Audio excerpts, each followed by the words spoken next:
Just a quick video lang. Hindi ko na alam kung pang ilang movie ko to this year. Pero 2026, medyo di pa tayo nakakapanood ng patinong movie. Or merong patinong movie, it's just that hindi masyadong marami. Um, Pag nagkaroon na ng pera, baka manood ako ng Hoppers. Inabangan ko talaga yan.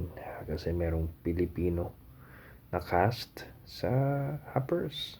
So, I'll be waiting for that one.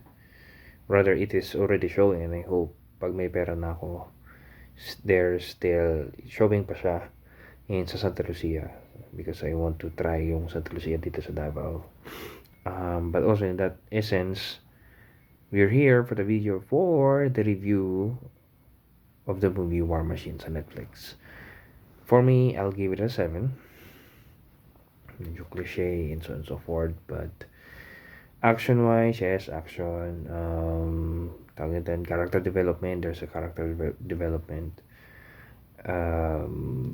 Yes, even mga bruskong lalaki, may emosyon din at may puso din. But yeah, that aside, si Richard, that aside, hindi, for me, hindi ko siya masyadong na-enjoy. Though, well, if the reception is good, there might be eventually a sequel for that and I might still watch it even if I didn't enjoy it. Hindi ko siya na-enjoy.